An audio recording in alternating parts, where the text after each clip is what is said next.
Engineers India की chairman managing director वर्तिका Shukla ma'am के पास चला जाए। रिजल्ट्स आप लोग की स्क्रीन पर आएंगे। Q2 के आंकड़े मैंने अपफ्रंट कहा था, नतीजे अच्छे हैं।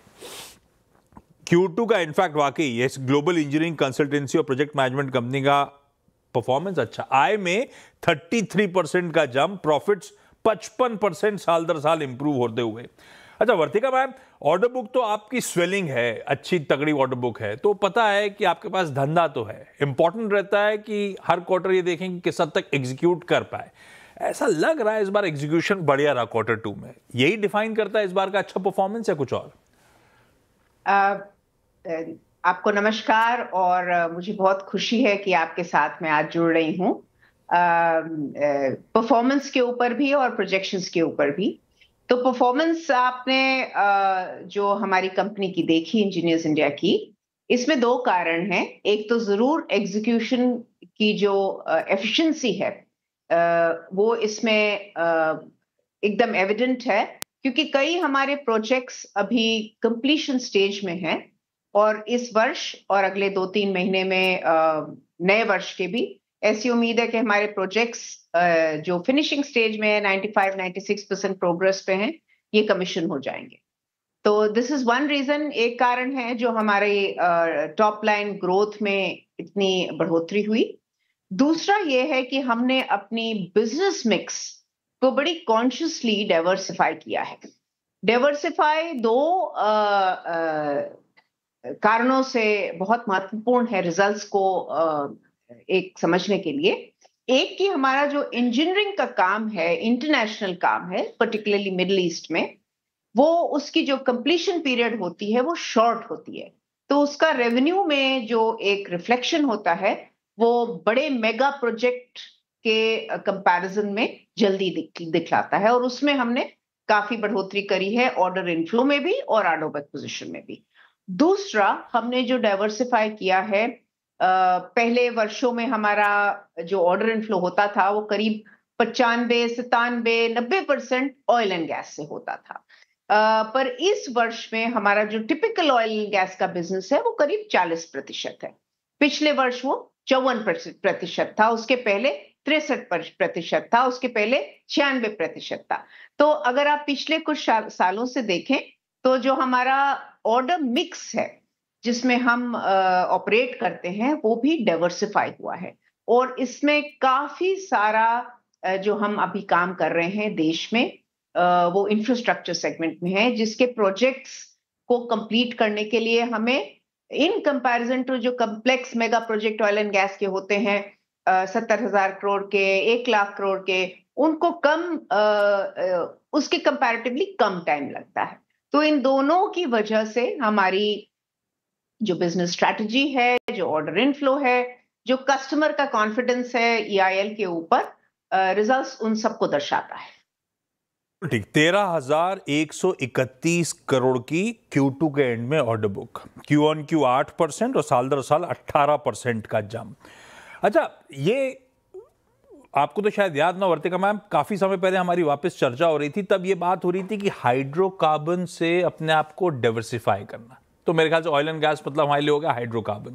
हम सनराइज सेक्टर की तरफ तूल पकड़ेंगे, हम वो ग्रीन हाइड्रोजन, सोलर, इन सब वर्टिकल्स की तरफ पैड जमाने की कोशिश करेंगे। तो आप वही कह रहे हो, वो ऑर्डर बुक जो पूरी ऑयल एंड गैस कंसंट्रेटेड थी अब वो 40% हो गई है और बाकी सनराइज सेक्टर्स अब 60% कंट्रीब्यूट कर रहे हैं इस 13,000 करोड़ रुपए की ऑर्डर बुक का।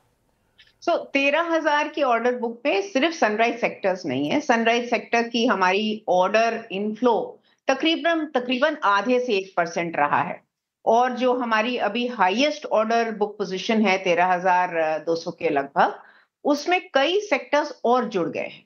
अगर हम सेक्टर्स की बात करें तो इंफ्रास्ट्रक्चर है, जैसे मैंने आपको बताया, तकरीबन 40% ऑर्डर इनफ्लो वहां से हमारा है और करीब 15 से 16% हमारा केमिकल एंड फर्टिलाइजर का बिजनेस है, जो कि हम अभी इंटरनेशनल लेवल पे यूरिया अमोनिया की फर्टिलाइजर ट्रेन्स को इंप्लीमेंट कर रहे हैं। और रिन्यूएबल, अगर कोर रिन्यूएबल देखें हम और कोर सस्टेनेबल सॉल्यूशंस देखें तो लगभग हमारा ऑर्डर इनफ्लो करीब 3.5 से 3.5% के लगभग है, which is a good order inflow. इस साल हमारा तकरीबन 4,000 करोड़ का ऑर्डर इनफ्लो है। लास्ट ईयर हमारा ऑर्डर इनफ्लो करीब आज 8,700 का था, और उसके पहले अगर वर्षों में देखें तो हम करीब 3,500, 4,000, 1,600 इस तरह के ऑर्डर इनफ्लोज है। तो ये जो स्वेलिंग है, क्योंकि ऑयल एंड गैस सेक्टर बड़ा स्टेबल सेक्टर है और प्रोजेक्ट्स आने में काफी वक्त लगता है, तो वो हमेशा हमारा स्टेबल रहा है और उसके ऊपर हमने बिल्डअप किया है इन सेक्टर्स के ऊपर। जब हाइजीन चेक हो ही रहा है तो एक आपने कहा हाइड्रोकार्बन से ऑयल एंड गैस पे डिपेंडेंस कम हुआ है, अब वो इंफ्रा हो, वो सनराइज हो, वो फर्टिलाइजर एंड केमिकल्स हो। दूसरा, फिर एक और इंजीनियर्स इंडिया लिमिटेड के साथ आमतौर पे कंसर्न कह लीजिए, हमेशा से बिजनेस मिक्स ऐसा रहा कि गवर्नमेंट का केपेक्स, ये ऑयल एंड गैस, ये सरकारी ओएमसीज का केपेक्स, उस पर हम बहुत ज्यादा डिपेंडेंट रहते थे। अब जब ऑर्डर मिक्स चेंज हो रहा है तो ये डिपेंडेंस ऑन सरकारी केपेक्स कितना रिड्यूस हो पाया मैम? ये आपने बहुत ही एक नेसेसरी क्वेश्चन था जो हमारी कंपनी के लिए पूछा। ये भी हमने बड़ा consciously over the last few years इस पे बहुत इंट्रोस्पेक्ट किया है और अपने क्लाइंट्स को डाइवर्सिफाई किया है। आमतौर पे ये माना जाता है कि जो public sector government of India companies हैं, वो एक प्राइवेट सेक्टर से compete करने में डिफिकल्टी रहती है, या नॉन कॉम्पिटिटिव रहते हैं, या कंपैरेटिवली उन्हें ज्यादा चैलेंजेस फेस करने पड़ते हैं, और हमारे साथ भी कुछ ऐसे ही था। पर हमने कुछ वर्षों में इंटरनल ऑपरेशनल एक्सीलेंस के थ्रू अपनी यूएसपी को क्लाइंट तक पहुंचाने के लिए हम क्या यूनिक करते हैं, क्या हम वैल्यू प्रोपोजिशन टेबल पे लाते हैं, इस सब का ये नतीजा है कि आज हम जो हमारा टिपिकली 20-25% कॉम्पिटिटिव बिडिंग होती थी, अब तकरीबन हमारी 45% ऑर्डर इनफ्लो जो आता है वो कॉम्पिटिटिव बिडिंग के साथ आता है। इसी तरह से आप प्राइवेट और पब्लिक सेक्टर का देखें तो मानना है कि दोनों ही सेक्टर्स निवेश करते हैं। पब्लिक सेक्टर्स के लार्ज कैपेक्स होते हैं, प्राइवेट सेक्टर के स्मॉल बट निश कैपेक्स होते हैं, और दोनों को एफिशिएंसी चाहिए, दोनों को एग्जीक्यूशन चाहिए, क्योंकि जितनी जल्दी एग्जीक्यूट होते हैं प्रोजेक्ट्स, इतना वो अच्छा रेवेन्यू रियलाइज करते हैं।